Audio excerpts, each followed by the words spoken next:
Welcome guys to the second party of Biology Paper 2 for the 2024 for GCE. So the first party covered question 1 and question 2, but for this one, it's just a continuation where we are starting from question 3. So question 3 reads, figure 3 shows a kind of germination in a seed after it was planted in a well-watered soil. Right, so we have stage 1, we can see the seed in the soil. Stage 2, the germination has started taking place. Then we can see this structure here going downward. Then stage 3, we are able to see this part here appearing above the ground. Then for stage 4, we have structure H like this, right? So now we can look at the question A. What characteristic of a living thing is demonstrated by the sequence in figure 3? Right, so the characteristic that we can associate with this illustration here is growth, because stage 1 up to stage 4, this is all talking about growth.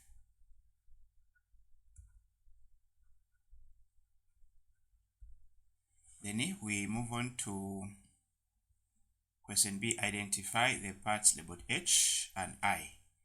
So I is the structure that goes down, and this structure develops into roots. So this structure is called a radicle. So a radicle is a structure of a seed that develops into a root system. Then H is a structure of a seed that develops into a shoot system. So this is known as a plumule. So these are the answers for the second party.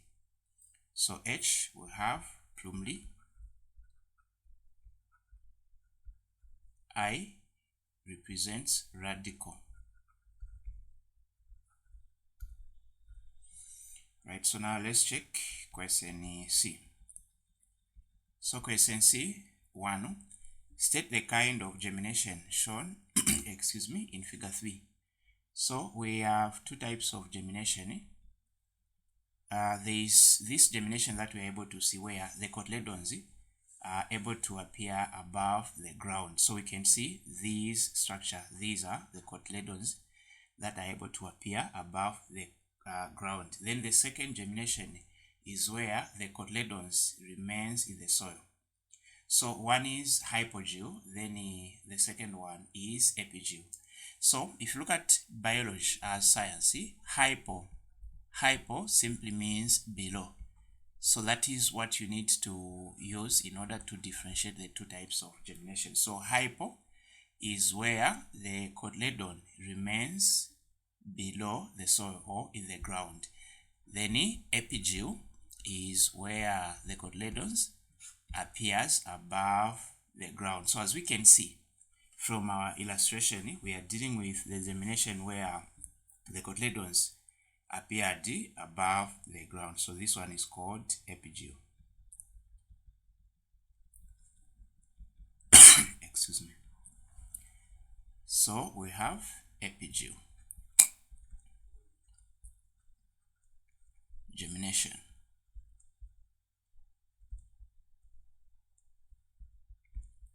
Then for Roman number 2 is where we are given a question. We need to defend our answer. So what makes us to identify the given germination as epigyle? Because we said the cotyledons appeared above the ground. So we'll say because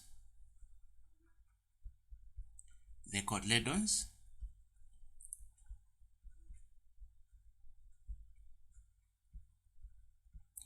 appeared above the ground.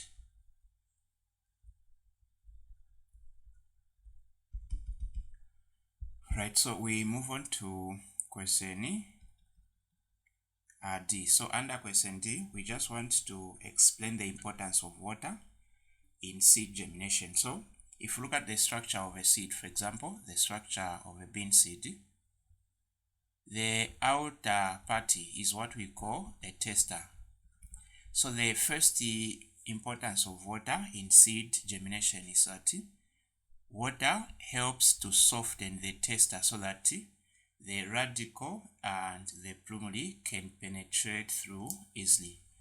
So we can say to soften the tester.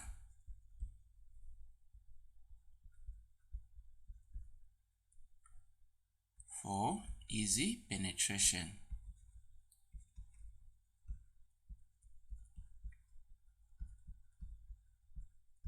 Then the second one, excuse me, we can say to provide favorable temperature. Favorable temperature for enzymes. Remember, in the seed, there are enzymes that carries out the process of digestion. So just imagine you plant a seed in October where the soil is too hot. So to prevent the temperature from denaturing the enzymes, you provide the seed with water which will reduce that temperature to a favorable so that the enzymes can work effectively. Then also for metabolic processes. So there are processes that requires the water. Then we move on to question E. Apart from moisture, state two other conditions necessary for germination to take place.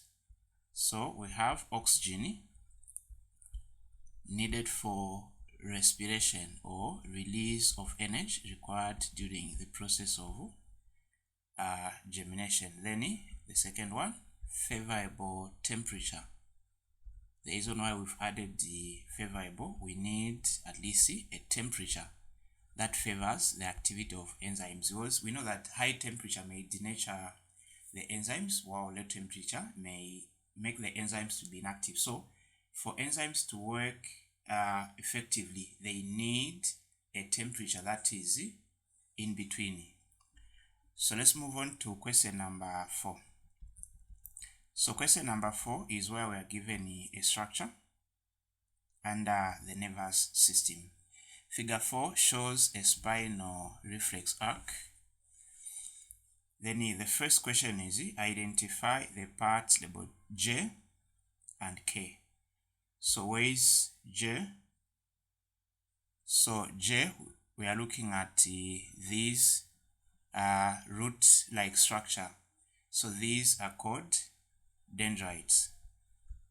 So the dendrites conducts electrical impulses from the neighboring neuron. Then L.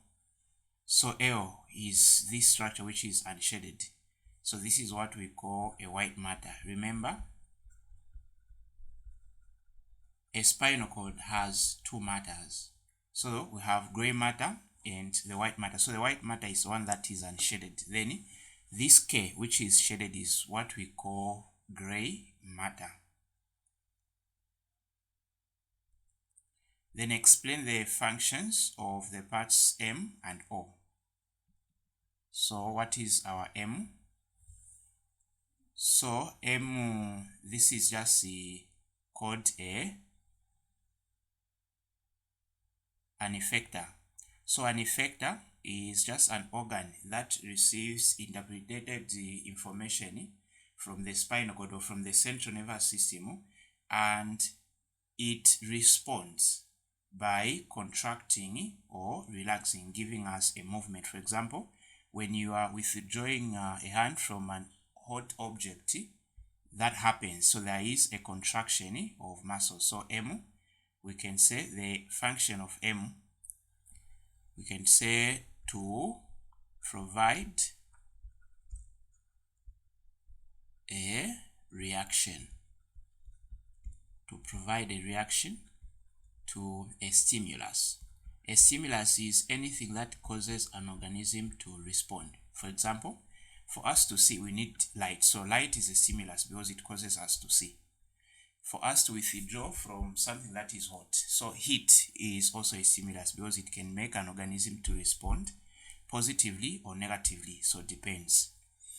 Now, what of our structure O? What is structure O? Because for us to give an answer, we need to identify structure O.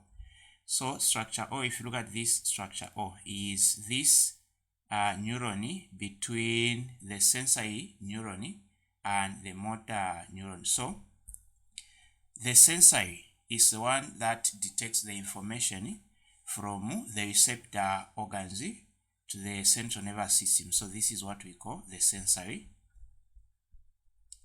Then the motor is this one, carries electrical impulses from the central nervous system to the effector, which is structure M. Now, in between these two neurons, we have what we call a relay neuron. So, relay neuron, this one connects the two neurons, or it receives information from the sensory neuron and transfer it to the motor neuron. So we can answer in such a way. So we can say to connect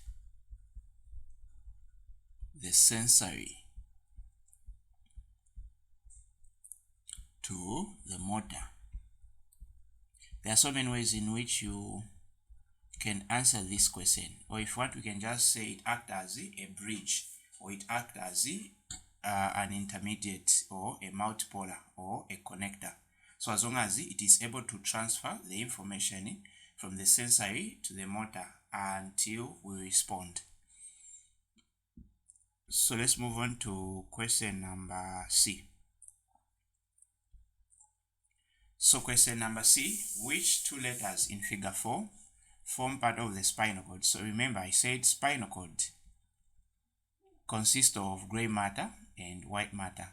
So from the given structure, L is for white matter because it's unshaded.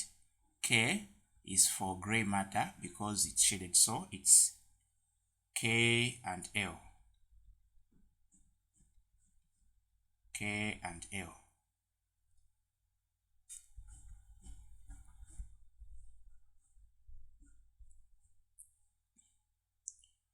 Right, so we move on to question now D.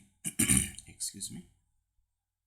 So question number D, give one example of a spinal reflex action and cranial reflex action. So if we look at these two actions, we are looking at actions that are automatic, actions that takes place without our consent. For example, blinking, withdrawing a hand or leg from something that is hot. So these are all examples of actions that we don't participate. They are automatic and they are very fast to protect us from danger. So spinal reflex action, we are looking at actions or decisions that are made within the spinal cord. So we can just say withdrawing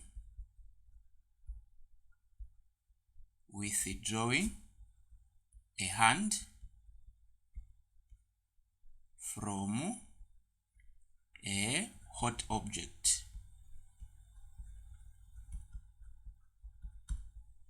Then cranial reflex. So whenever we look at the word cranial, this is coming from the cranium, so it has to do with the brain.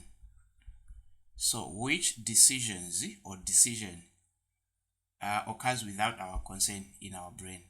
So blinking is the best answer. So blinking. Then we move on to question E. What is the overall function of the nervous system? So we can say to coordinate the parts of an animal.